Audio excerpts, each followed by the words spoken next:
Hello, welcome to ജോസിനോ home book. അപ്പോൾ ഇന്നത്തെ വീഡിയോ എന്ന് പറയുന്നത് ബ്രേക്ക്ഫാസ്റ്റ് എളുപ്പമാക്കുന്നതിനുള്ള ചെറിയ ചെറിയ പ്രിപ്പറേഷൻസ് ആണ് കേട്ടോ. അപ്പോൾ കുട്ടികൾക്കൊക്കെ സ്കൂൾ തുടങ്ങി, അവർക്ക് എന്നും ഹെൽത്തി ആയിട്ടുള്ള ബ്രേക്ക്ഫാസ്റ്റ് കൊണ്ടുപോകണം. അവർ സ്കൂളിൽ അത് ചെക്ക് ചെയ്യുന്നുണ്ട്, ജങ്ക് ഫുഡാണോ അതോ ഹെൽത്തി ആയിട്ടുള്ള ബ്രേക്ക്ഫാസ്റ്റ് ആണോ കൊണ്ടുവന്നിരിക്കുന്നതെന്ന് ചെക്ക് ചെയ്യുന്നുണ്ട്. അപ്പം നമുക്ക് എന്നും ഹെൽത്തി ആയിട്ടുള്ള ബ്രേക്ക്ഫാസ്റ്റ് തന്നെ കൊടുത്തു വിടണം. അപ്പോൾ ഇതുപോലത്തെ ചെറിയ ചെറിയ കാര്യങ്ങളൊക്കെ ചെയ്ത് വെക്കുകയാണെങ്കിൽ ആ രാവിലത്തെ ആ ഒരു റഷ് നമുക്ക് ഒഴിവാക്കാനായിട്ട് പറ്റും. കുട്ടികളെ സമാധാനത്തിൽ സ്കൂളിൽ പറഞ്ഞു വിടാനൊക്കെ ആയിട്ട് പറ്റും. അപ്പോൾ വീഡിയോ കണ്ടു നോക്കുക. ഇതിൽ പറഞ്ഞിരിക്കുന്ന കാര്യങ്ങൾ തീർച്ചയായിട്ടും നിങ്ങൾക്ക് ഉപകാരപ്പെടും.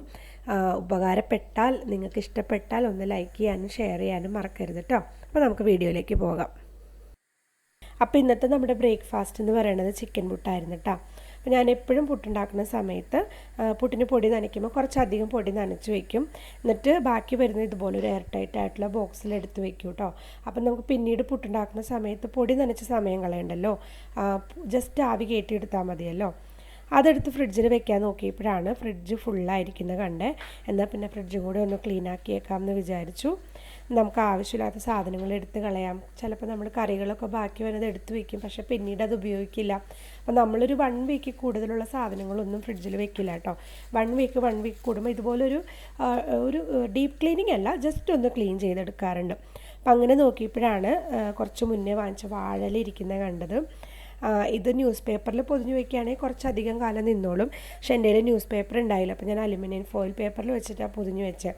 അപ്പോൾ ഇതിന് കുറച്ചും കൂടി സമയം ഇരിക്കുകയാണെങ്കിൽ ഇത് വാടിപ്പോകും. ഇപ്പം തന്നെ അതിൻ്റെ തുമ്പൊക്കെ വാടി തുടങ്ങിയിട്ടുണ്ട്. അപ്പം ഞാൻ വിചാരിച്ചു എന്നാൽ പിന്നെ ഒരു പൊതിച്ചോറും കൂടി ഉണ്ടാക്കിയേക്കാം, ഒരു സർപ്രൈസ് ആവട്ടെ, ഒരു പൊതിച്ചോറും കൂടി ഉണ്ടാക്കിയേക്കാം. അല്ലെങ്കിൽ പിന്നെ ആ ഇല അവിടെ ഇരുന്ന് വാടിപ്പോകും. അപ്പോൾ നമ്മൾ ഫ്രിഡ്ജൊക്കെ നന്നായിട്ട് ക്ലീൻ ചെയ്തു, അതുപോലെ തന്നെ കിച്ചണും നന്നായിട്ട് ക്ലീൻ ചെയ്തെടുത്തു. ഞാൻ എപ്പോഴും പറയുന്ന പോലെ തന്നെ ബ്രേക്ക്ഫാസ്റ്റ് കഴിക്കുന്നതിന് മുന്നേ തന്നെ കിച്ചൺ ക്ലീൻ ചെയ്തെടുക്കാനായിട്ട് ഞാൻ ശ്രമിക്കാറുണ്ട്. കാരണം അത് കഴിഞ്ഞിട്ട് നമുക്ക് പിന്നീടുള്ള ജോലികൾ ചെയ്യാനായിട്ട് ഒരു ഓർഗനൈസ്ഡ് ആയിട്ടുള്ള സ്ഥലത്തുനിന്ന് ഒരു ജോലി സ്റ്റാർട്ട് ചെയ്യാൻ വളരെ എളുപ്പമാണ്. അത് പെട്ടെന്ന് തീരുന്ന പോലെയും എനിക്ക് ഫീൽ ചെയ്യാറുണ്ട് കേട്ടോ. അപ്പോൾ അതുകൊണ്ട് ബ്രേക്ക്ഫാസ്റ്റിന് മുന്നേ എപ്പോഴും ഞാൻ കിച്ചൺ ക്ലീൻ ചെയ്തിടാറുണ്ട്. അപ്പോൾ ഫ്രിഡ്ജ് ക്ലീൻ ചെയ്തിട്ട് അതിൻ്റെ സാധനങ്ങളൊക്കെ തിരിച്ച് കയറ്റി വെച്ചിട്ടുണ്ട്. എല്ലാ സ്ഥലങ്ങളും ഒന്ന് ജസ്റ്റ് ഒന്ന് ക്ലീൻ ചെയ്തെടുത്തു. ഫ്രിഡ്ജ് ഓർഗനൈസ് ചെയ്യുന്ന വീഡിയോ ഞാൻ പിന്നെ ഇടുന്നതായിരിക്കും കേട്ടോ, ഇപ്പോൾ ഇത് കാണിക്കുന്നില്ല.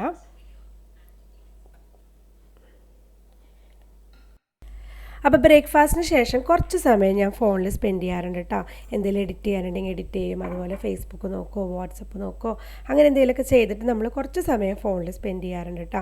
അപ്പോൾ അത് കഴിഞ്ഞിട്ടാണ് പണികളൊക്കെ തുടങ്ങാറ്. അപ്പോൾ ആദ്യം ബ്രേക്ക്ഫാസ്റ്റിന് വേണ്ടിയിട്ടുള്ള പ്രിപ്പറേഷൻസ് ആണ് ചെയ്യുന്നത്. അപ്പോൾ നമ്മുടെ ഒരാഴ്ചത്തെ മെനുവിൽ ദോശ, ഇഡലി, അപ്പം, നൂഡിൽസ് ഈ 4 സാധനങ്ങൾ മസ്റ്റാണ്. അപ്പോൾ ആദ്യം ദോശയ്ക്ക് വേണ്ടിയിട്ടുള്ള ഉഴുന്നാണ് വെള്ളത്തിലിടുന്നത്. 1/2 കപ്പ് ഉഴുന്നിലേക്ക് നമ്മൾ 1 ടീസ്പൂൺ കടലപ്പരിപ്പും 1/2 ടീസ്പൂൺ ഉലുവയും കൂടി ഇട്ടിട്ട് നന്നായിട്ട് കഴുകി 1 കപ്പ് വെള്ളത്തിൽ നമ്മൾ കുതിർക്കാനിടുന്നുണ്ട്. അപ്പം ഇഡ്ഡലിക്ക് ഇടുന്ന ഉഴുന്നിൽ ഈ കടലപ്പരിപ്പ് ഉലുവ ഇടില്ല കേട്ടോ, കാരണം നമ്മുടെ ഇഡ്ഡലിയുടെ കളറ് മാറിപ്പോവും. ഇത് ദോശയ്ക്ക് വേണ്ടി മാത്രമാണ് അങ്ങനെ ചെയ്യാറ്. അപ്പോൾ ഇത് ബ്രേക്ക്ഫാസ്റ്റിന് വേണ്ടിയിട്ട് അല്ല, നമ്മൾ വൈകുന്നേരത്തെ സ്നാക്സിന് വേണ്ടിയിട്ടാണ് ഈ ചെയ്യുന്നത്. കുറച്ച് ചെറുപയർ വേവിച്ച് അതിലേക്ക് തേങ്ങയും ശർക്കരയൊക്കെ ചേർത്തൊന്ന് വിളയിച്ച് ഉണ്ടയാക്കിയിട്ട് നമ്മൾ ഫ്രിഡ്ജിലെടുത്ത് വെക്കാറുണ്ട്. അപ്പോൾ നമുക്ക് വൈകുന്നേരമൊക്കെ പെട്ടെന്ന് സുഖിയനോ അല്ലെങ്കിൽ എന്തെങ്കിലും ഒരു പലഹാരം ഉണ്ടാക്കണമെന്ന് തോന്നിക്കഴിഞ്ഞാൽ നമുക്ക് ചെയ്യാമല്ലോ. അതുപോലെ തന്നെ ഉഴുന്നുവടയ്ക്ക് വേണ്ടിയിട്ടുള്ള ഉഴുന്നും അരച്ചെടുത്ത് വെക്കാറുണ്ട് കേട്ടോ. അപ്പോൾ നമ്മൾ ഈ ഫ്രിഡ്ജിലെടുത്ത് വെച്ചിട്ട് ഉഴുന്നുവടയൊക്കെ ഉണ്ടാക്കുമ്പോഴേക്കും നല്ല ക്രിസ്പി ആയിട്ട് വരുന്ന പോലെ കാണാം. ഷേപ്പ് ചെയ്യാനും നല്ല എളുപ്പമായിരിക്കും കേട്ടോ. അപ്പോൾ ഞാനിപ്പോൾ ദോശയ്ക്കും ഇഡ്ഡലിക്കും അപ്പത്തിനും വേണ്ടിയിട്ടുള്ള അരിയൊക്കെ കുതിർക്കാനിട്ടിട്ടുണ്ട്. ഇഡ്ഡലിക്ക് നമ്മൾ പച്ചരി എടുക്കുമ്പോഴേക്കും ഞാൻ ഇഡ്ഡലി അരി മാത്രം എടുക്കും. ദോശയ്ക്ക് എടുക്കുമ്പോഴേക്കും ഇഡ്ഡലി അരിയും സാദാ പച്ചരിയും കൂടെ സമാസം എടുക്കും. അതുപോലെ അപ്പത്തിനും ഒന്നില്ലെങ്കിൽ ഇഡ്ഡലി അരിയും സാദാ പച്ചരിയുടെ സമാസം, അല്ലെങ്കിൽ പച്ചരി മാത്രമാണ് കേട്ടോ എടുക്കാറ്. ഇനി ചെയ്യാൻ പോകുന്നത് കുറച്ച് പച്ചക്കറികളൊക്കെ ഒന്ന് അരിഞ്ഞ് വെക്കുകയാണ്. ഇതെന്തിനാണ് ചെയ്യണമെന്ന് വെച്ചാൽ നമ്മൾ സാധാരണ ചെയ്യുന്ന സമയത്ത് പെട്ടെന്ന് തിരക്കിട്ട് ചെയ്യുമ്പോഴേക്കും നമുക്ക് ഈ പച്ചക്കറിയൊക്കെ നന്നായിട്ട് കഴുകിയെടുക്കാനുള്ള സമയം കിട്ടില്ല. അപ്പോൾ എനിക്ക് എന്നാണ് ഓഫ് കിട്ടുന്നത് അന്ന് ഇതുപോലത്തെ കാര്യങ്ങളൊക്കെ ഞാൻ ചെയ്ത് വെക്കും കേട്ടോ. അപ്പോൾ പച്ചക്കറിയൊക്കെ കഴുകുന്ന സമയത്ത് കുറച്ച് വിനാഗിരിയും ഉപ്പൊക്കെ ചേർത്തിട്ട് ഒരു 10 മിനിറ്റ് വെള്ളത്തിലൊന്ന് കുതിർത്ത് വെച്ചിട്ട് നന്നായിട്ട് കഴുകിയെടുക്കുവാണെങ്കിൽ എന്തെങ്കിലുമൊക്കെ വിഷാംശം ഉണ്ടെങ്കിൽ അതൊക്കെ പോയി കിട്ടുമല്ലോ. അപ്പോൾ അങ്ങനെ എപ്പോഴും ചെയ്യാറുണ്ട്. അപ്പോൾ നമുക്ക് സമയം കിട്ടുന്ന സമയത്ത് പച്ചക്കറി ആയാലും ഫ്രൂട്ട്സൊക്കെ ആയാലും ഇതുപോലെ ചെയ്ത് വെക്കാറുണ്ട് കേട്ടോ. അപ്പോൾ ഇനി ഉച്ചക്കത്തെ നമ്മുടെ പൊതിച്ചോറിന് വേണ്ടിയിട്ടുള്ള കാര്യങ്ങൾ ചെയ്യാം. അപ്പോൾ ഞാൻ ചോറ് നമ്മുടെ അരി വെള്ളത്തിലിടാൻ നോക്കിയപ്പോഴാണ് അരി തീർന്നിരിക്കുകയാണ്. അപ്പോൾ ഞാനന്ന് അരി പൊട്ടിച്ച് ആ ബോക്സിലേക്ക് ഇടാമെന്ന് വിചാരിച്ചു. ഇത് ഞാൻ കാണിച്ചെന്താണെന്നറിയാമോ, പലർക്കും അറിയില്ല ഇത് പൊട്ടിക്കാനായിട്ട്. ഈ നൂലിങ്ങനെ പൊട്ടിച്ച് കളയാൻ കത്രികയൊക്കെ എടുത്ത് കട്ട് ചെയ്യുന്ന കാണാം. അപ്പോൾ നമുക്ക് കത്രികയൊന്നും ഇല്ലാതെ തന്നെ പൊട്ടിക്കാൻ വേണ്ടിയിട്ടാണ് ഈ ഒരു സംവിധാനം ചെയ്തേക്കണേ. വളരെ എളുപ്പമാണ്. ആ നൂല് ജസ്റ്റ് അതിൽ നിന്നൊന്ന് വിടിയിച്ചെടുത്താൽ മതി. അപ്പോൾ നമുക്ക് പിന്നെ ഒന്ന് വലിക്കുകയാണെങ്കിൽ അത് പെട്ടെന്ന് തന്നെ നമുക്ക് വിടിയിച്ചെടുക്കാനായിട്ട് പറ്റും. അപ്പോൾ അടുത്തത് വെണ്ടയ്ക്ക ഉലർത്തിയെടുക്കാൻ വേണ്ടി പോവാണ്. അപ്പോൾ അതിന് വേണ്ടിയിട്ട് കുറച്ച് ഉള്ളിയും അതുപോലെ തന്നെ ചതച്ച മുളകും വേപ്പിലയും കുറച്ച് വെളുത്തുള്ളിയും കൂടെ ചതച്ച് വെളിച്ചെണ്ണയിൽ കടുക് പൊട്ടിച്ചതിന് ശേഷം ഇടുന്നുണ്ട്. അപ്പോൾ ഞങ്ങളുടെയൊക്കെ സൈഡിലേക്ക് ഏത് പച്ചക്കറി കിട്ടിയാലും ഈ ഒരു രീതിയിലാണ് കേട്ടോ വെക്കാറുള്ളത്. സവാള ഇട്ട് മെഴുക്കുവരട്ടി വെക്കുന്ന അങ്ങനെ വെക്കുന്ന രീതി കുറവാണ്. ഈ ഉള്ളി ഇട്ട് ഇതുപോലെ ചതച്ച മുളകൊക്കെ ഇട്ടിട്ടാണ് എപ്പോഴും വെക്കാറ്. അപ്പോൾ ഈ കൂട്ട് മുഴുവൻ മൊരിയാനായിട്ട് നിൽക്കണ്ട. ഒരു പകുതി വേവാകുമ്പോൾ തന്നെ നമ്മുടെ വെണ്ടയ്ക്ക് ഇട്ട് കൊടുക്കുക. വെണ്ടയ്ക്ക് ഇട്ട് കൊടുത്തതിന് ശേഷം ഒരു 5 മിനിറ്റ് അല്ലെങ്കിൽ ഒരു 10 മിനിറ്റ് നല്ല ഹൈ ഫ്ലെയിമിലിട്ടിട്ട് നന്നായിട്ട് അതിനെ ഇളക്കി കൊടുത്തുകൊണ്ടിരിക്കണം കേട്ടോ. ഹൈ ഫ്ലെയിമിലിട്ടിട്ട് വേറെ എവിടെയും പോകരുത്, നമ്മുടെ വെണ്ടയ്ക്ക് കരിഞ്ഞു പോകും. ഇങ്ങനെ ചെയ്യുമ്പോൾ അതിൻ്റെ സ്ലൈമിനെസ്സൊക്കെ മാറിയിട്ട് നല്ല സൂപ്പറായിട്ട് നമുക്ക് കിട്ടും. പിന്നെ നാരങ്ങാനീരോ തൈരോ ഒന്നും ഒഴിച്ചു കൊടുക്കേണ്ട ആവശ്യമില്ല. നല്ല ഹൈ ഫ്ലെയിമിലിടുക, മൂടി വെക്കരുത്. ഒരു 5 മിനിറ്റ് നന്നായിട്ട് ഇളക്കി കൊടുത്തുകൊണ്ടിരിക്കുക. അതിൻ്റെ ആ സ്ലൈമിനെസ്സൊക്കെ പോയിന്ന് കാണുമ്പോൾ പിന്നെ തീ കുറച്ചതിന് ശേഷം നമുക്ക് എത്രത്തോളമാണോ ഫ്രൈ ആവേണ്ടത് അത്രത്തോളം ഫ്രൈ ആക്കി എടുക്കുക. അപ്പോൾ അതാവുന്ന സമയത്ത് ഞാൻ ദാണ്ടെ ക്യാബേജ് അരിഞ്ഞെടുത്തു.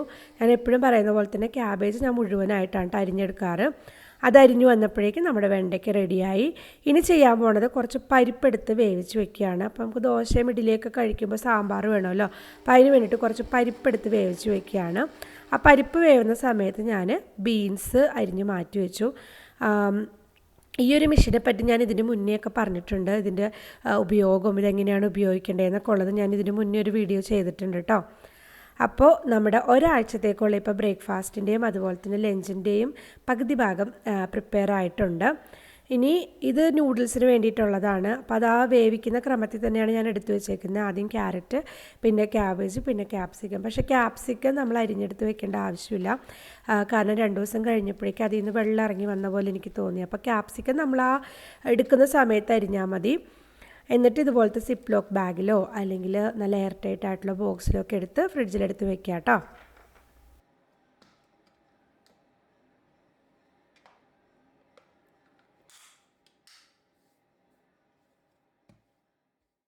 അപ്പോൾ ഇനി അടുത്ത് ജിഞ്ചർ ഗാർലിക് പേസ്റ്റ് ഉണ്ടാക്കുകയാണ്. അപ്പോൾ ഞാൻ ഇപ്രാവശ്യം കുറച്ച് എമൗണ്ട് കൂടുതൽ ഉണ്ടാക്കുന്നുണ്ട്. അപ്പോൾ കൂടുതൽ ഉണ്ടാക്കുന്ന സമയത്ത് ഫ്രിഡ്ജിൽ വെക്കുന്നേക്കാൾ എപ്പോഴും ഫ്രീസറിൽ വെക്കുന്നതായിരിക്കും കേട്ടോ നല്ലത്. അതുപോലെ ഇപ്രാവശ്യം സെപ്പറേറ്റ് ആയിട്ടുള്ള രണ്ടും കൂടി ഒരുമിച്ചാണ് വെക്കുന്നത്. അത് അരച്ചതിന് ശേഷം ഇതുപോലത്തെ സിലിക്കൺ മോൾഡിൽ 1 ടേബിൾ സ്പൂൺ കണക്കാക്കിയും 1 ടീസ്പൂൺ കണക്കാക്കി ഞാൻ സെപ്പറേറ്റ് ആയിട്ട് എടുത്ത് വയ്ക്കുകയാണ്. ഇതൊരു 6 മണിക്കൂർ ഫ്രീസറിൽ വെച്ചാൽ മാത്രമാണ് നമുക്ക് സെറ്റായി കിട്ടുള്ളൂ കേട്ടോ. അപ്പോൾ ജാറ് ഞാൻ കഴുകുന്നില്ല. അതിലേക്ക് കുറച്ച് മുളക് പൊടിയും ഉപ്പൊക്കെ ഇട്ടിട്ട് കുരുമുളക് പൊടിയൊക്കെ ഇട്ടിട്ട് നമ്മുടെ മീനെ ഫ്രൈ ചെയ്യാൻ വേണ്ടിയിട്ട് പുരട്ടി വെക്കുന്നുണ്ട്.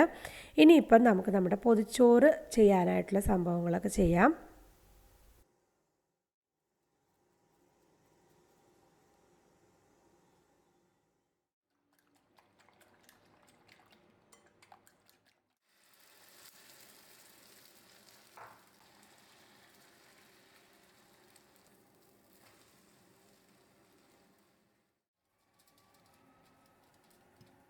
പിന്നെ നമ്മുടെ ഈ ഓംലെറ്റ് ഉണ്ടല്ലോ, അത് നമ്മൾ ഈ പൊതിച്ചോറ് കെട്ടുന്ന സമയത്ത് നമ്മുടെ പാനിൽ നിന്ന് നേരെ നമ്മുടെ ആ ചൂടുള്ള ചോറിലേക്ക് എടുത്ത് വെക്കുകയാണെങ്കിൽ കുറച്ചുകൂടെ നല്ലതായിരിക്കും കേട്ടോ. മുട്ട തണുത്ത് പോയി കഴിഞ്ഞാൽ പിന്നെ അതിൻ്റെ ടേസ്റ്റ് ഉണ്ടാവില്ല. അപ്പോൾ ഇങ്ങനെ ചെയ്യുകയാണെങ്കിൽ കുറച്ചുകൂടി അതിൻ്റെ ടേസ്റ്റ് ഉണ്ടാവുക. അതുപോലെ തന്നെ ഈ ഇല പൊതിയുന്ന സമയത്ത് നമ്മുടെ ആ ഇലയുടെ ബാക്കിലുള്ള തണ്ടുണ്ടല്ലോ, അത് കുറച്ചൊന്ന് മുറിച്ച് കളഞ്ഞതിന് ശേഷം നമ്മൾ ഇല വാട്ടിയെടുത്തിട്ട് അത് പൊതിയുവാണെങ്കിൽ നമ്മുടെ ഇല പൊട്ടിപ്പോകാതെ നമുക്ക് പൊതിയാനായിട്ട് പറ്റും കേട്ടോ.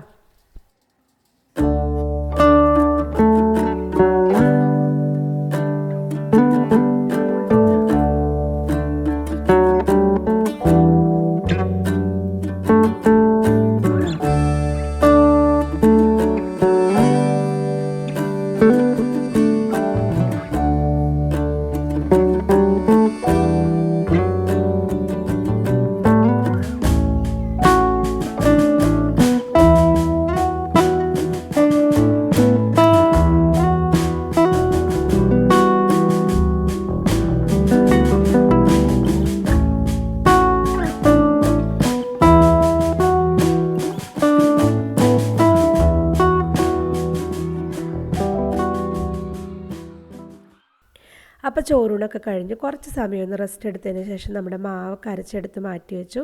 ഇത് ഇഡലിക്കുള്ള മാവാണ്. ഇത് ഫ്രിഡ്ജിൽ വെച്ചിട്ട് ഉണ്ടാക്കാറില്ല. ഇത് പുറത്ത് തന്നെ വെച്ചിട്ട് പിറ്റേ ദിവസം തന്നെ ഇഡലി ഉണ്ടാക്കും കേട്ടോ.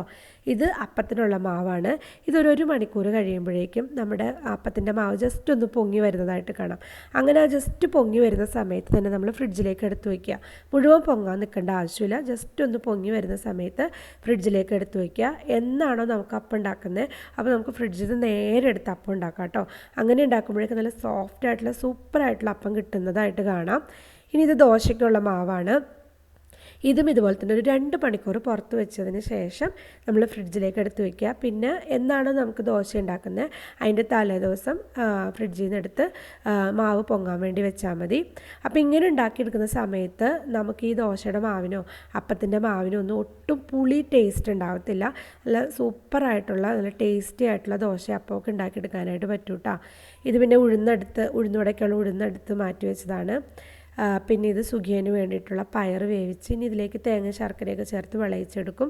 ഇത് അതിൽ നിന്ന് കുറച്ച് പയറെടുത്ത് മാറ്റി വെച്ചാട്ടോ. ഇത് മുളപ്പിച്ചതിന് ശേഷം നമുക്ക് ഉപ്പുമാവിലൊക്കെ ചേർത്ത് കൊടുക്കാം, നല്ലതാണ്.